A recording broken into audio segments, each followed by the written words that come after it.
Shalom saudara terkasih, salam jumpa bersama saya Roma Amo MSC dalam RSM Renungan 1 Menit. Pada hari ini kita merenungkan tema memikul salib dari Injil Markus pasal 8 ayat 34 sampai pasal 9 ayat 1.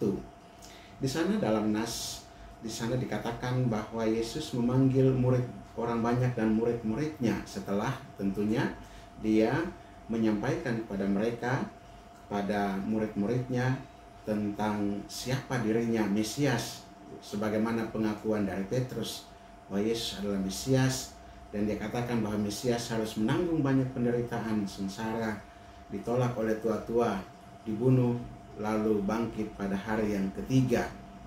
Dan kepada murid-muridnya dan orang banyak dia meminta atau mengatakan kepada mereka bahwa setiap orang yang mau mengikuti aku harus menyangkal dirinya, memikul salibnya, dan mengikuti aku.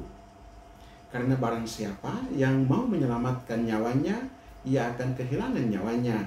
Tetapi barang siapa kehilangan nyawanya karena aku dan karena Injil, ia akan menyelamatkannya.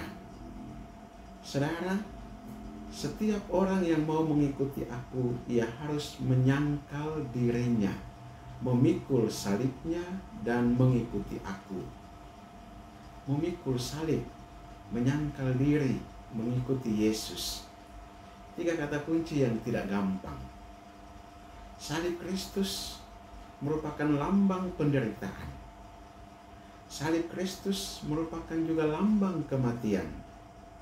Salib Kristus merupakan juga lambang kehinaan, lambang cemoohan, dan juga lambang penolakan, lambang penyangkalan diri.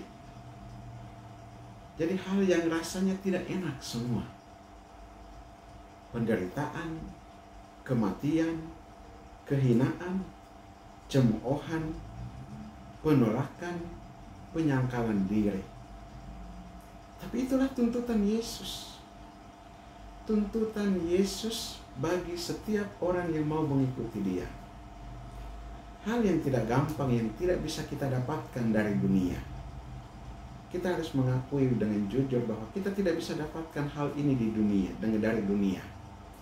Karena dari dunia menawarkan hal-hal yang menyenangkan, menghindari penderitaan, hal-hal yang menghindari kehinaan, menghindari cemoohan, supaya hidup semua enak dan senang saja. Tetapi ketika kita mengambil keputusan untuk menjadi pengikut Kristus, disitulah salib menjadi bagian dalam kehidupan kita. Kita tentunya dicemooh oleh orang-orang dari dunia, oleh orang-orang yang tidak menyukai nilai-nilai dan prinsip-prinsip Kristiani. Kita pastinya dihina dan dianggap orang gila. Tetapi itulah resiko, itulah konsekuensi dari pemuritan sebagai pengikut Kristus. Apabila kita sebagai orang percaya mengangkat salib kita dan mengikuti Yesus, maka kita menyangkal diri dan mengabdikan diri kepada 4 macam pergumulan dan penderitaan. 4 macam pergumulan dan penderitaan. Yang pertama, kita menderita dalam perjuangan seumur hidup melawan dosa, dengan menyalibkan semua keinginan yang berdosa. Yang kedua, kita menderita dalam peperangan terhadap iblis dan kuasa-kuasa kegelapan, sewaktu kita memajukan kerajaan Allah. Kita mengalami banyak baik perseteruan dari iblis dengan pasukan setannya, maupun penganiayaan yang datang dari perlawanan kita terhadap para guru palsu yang memutarbalikkan Injil yang benar. Kita berhadapan dengan pasukan iblis, satu hal yang tidak mudah. Yang ketiga, kita menanggung kebencian dan ejekan dari dunia.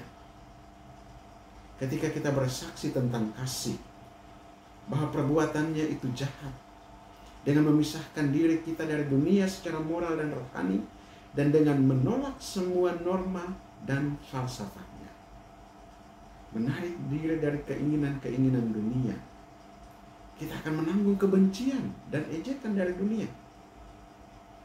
Itulah makna pergumulan dan penderitaan yang perlu untuk kita ambil ketika kita berhadapan dengan dunia ini. Dan seperti Yesus, mungkin juga kita akan menerima ejekan dan penganiayaan dari dunia agama, dari orang-orang yang menamakan dirinya sebagai penegak kebenaran agama, tetapi justru mereka yang melakukan kejahatan.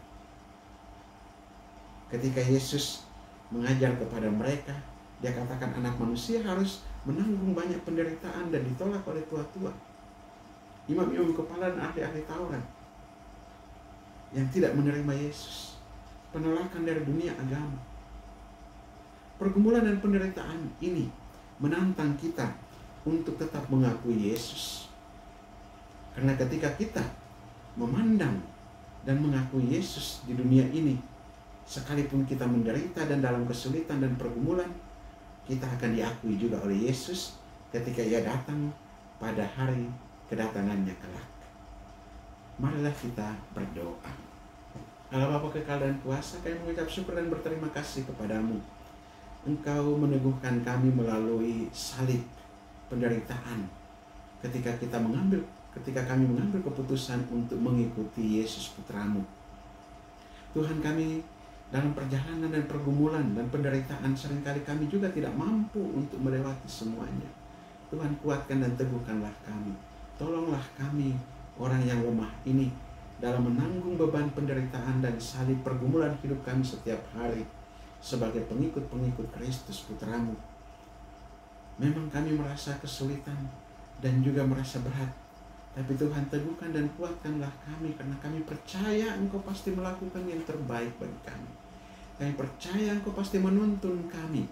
Kami percaya Engkau pasti senantiasa mendampingi kami dalam setiap kesulitan dan pergumulan kami, dalam memanggul salib kami, menyangkal diri kami, mengikuti Yesus Putramu. Kuatkan kami dengan Roh Kudus-Mu, agar kami senantiasa Engkau mampukan dalam pesiarahan di dunia ini, agar kelak juga melalui Yesus Putramu kami juga diakui sebagai anak-anak dalam kerajaan-Mu. Dialah Tuhan dan pengantara kami kini dan sepanjang segala masa. Amin. Berkat Allah, semoga seterusnya dan tinggal atas saudara sekalian, Bapa dan Putra dan Roh Kudus. Amin. Saudara terkasih, apabila Anda berkenan dengan renungan ini dan belum subscribe channel ini, Anda dapat subscribe dan klik tanda lonceng agar mendapatkan update renungan 1 menit setiap hari. Dan bagi saudara-saudara yang hendak memberikan apresiasi atau komentar ataupun memasukkan wujud-wujud doa, silahkan menuliskan pada kolom komentar dalam channel ini. Dan bagi saudara-saudara yang hendak membagikan renungan ini, silahkan dibagikan agar juga menjadi berkat bagi saudara-saudara kita yang lain. Shalom, Tuhan memberkati.